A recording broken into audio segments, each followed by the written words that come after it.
Okay, so we're gonna make this aerated teaspoon. Will you bring that jar of molasses, Sam? It's on the table. And look to your left. Okay, let's go this way. So we have the bucket full with rainwater. We have the same bag. For demonstration purposes, I didn't put more vermicompost in there. I think it's okay if we use some of it. As you can see, the water is still pretty murky, and that's because we kind of like did that extract in there. So we got a 5-gallon bucket. We got rainwater. We got, according to Matt Powers' book, between 1 and 3 pounds. I definitely have 1 pound in there. Okay, between 1 and 3 pounds. I didn't measure it, but I'm just gonna go.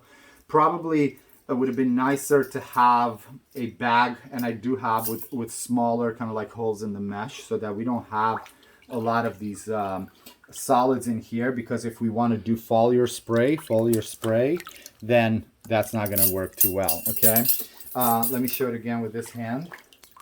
So you see all those particles in there, right? That's because the microns like allow it to go like that. So it's going to be easy for us to do soil drenches.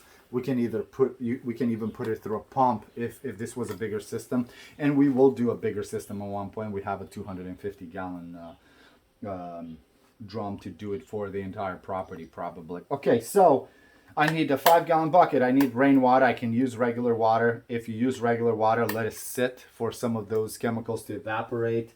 And then I have a very simple air pump.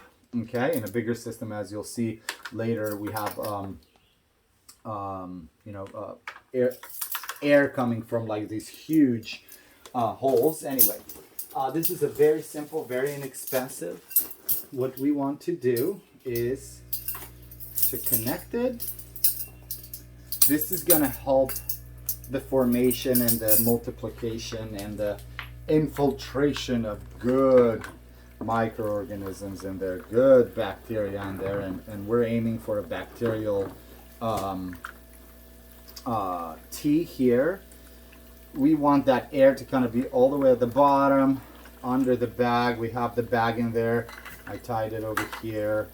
Now we're gonna add the rest of the, can I have the molasses? So we figured out that for this 5-gallon, we would need 3 milliliters or a little bit under a teaspoon. I'm gonna put 5 milliliters in there of organic unsulfured molasses. Just that's all this needs.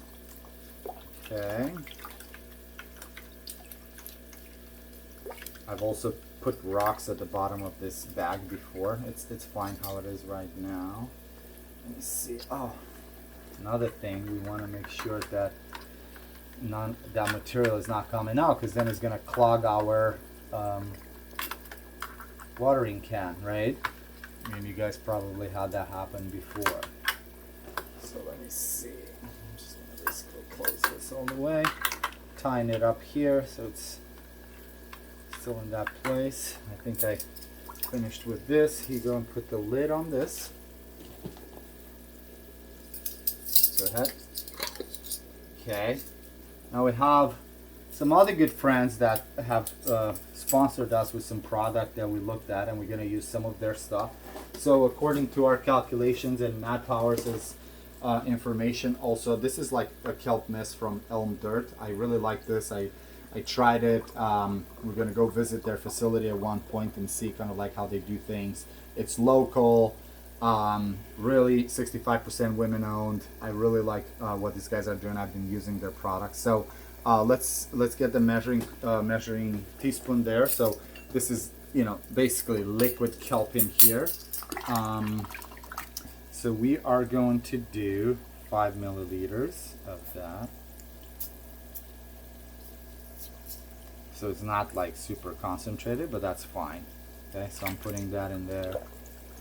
Okay, go ahead, get that. And then, since we don't have fish emulsion, I also have this company I'm not going to necessarily promote. I have been using them when they were in their infancy. Right now they're a little bit big, but give me a call. Okay, so this one with the fish emulsion, This one was 4 ounces, and 4 ounces was, okay, so if we were to divide, so that would be 20 milliliters, okay? So I'm going to put, well, actually, let's see, 4 times 3, 12 milliliters, so 15 milliliters. We'll just put 3 of these in there. Okay, so we got 1 to 3 pounds of vermicompost. We got the aeration pump. We got rainwater. We got 1 teaspoon of molasses. And then 3 teaspoons, we did put 3, oh, we did 3 teaspoons of the basically fish meal. And then 1 teaspoon of the kelp, right? Did I cover them all? And then we are going to leave this here. Today is June 14, and it's 11:40. So we're gonna leave it here for 24 hours. We could basically be using it tomorrow. And we could dilute it even 1 to 10 because this is going to be like really concentrated with life in there. Okay, so we could basically get 50 gallons out of this, or we can just use it like this to really activate. But usually I probably will dilute it 1 to 3, maybe 1 to 2 when we're going out there. So I'm just getting like 2 buckets, maybe 3 buckets. Maybe we'll even do it more. But what we can do is also to see what a great job we did. We can take this and put it under the microscope and see how much activation do we have in there, what kind of life do we have in there, and I bet you there's a lot. Okay, so this is brewing. We're gonna go and talk about different type of compost right now that we can make. So this the same, you can use it as a soil drench, you can spray it on the foliar. We haven't done that foliar spray, but just kind of how I demonstrated earlier, you can do a soil drench with it, and again it can be diluted up to 1 to 10. 1 part this, 9 parts or 10 parts of like rainwater or regular water that has evaporated some of those chemicals. It's great to also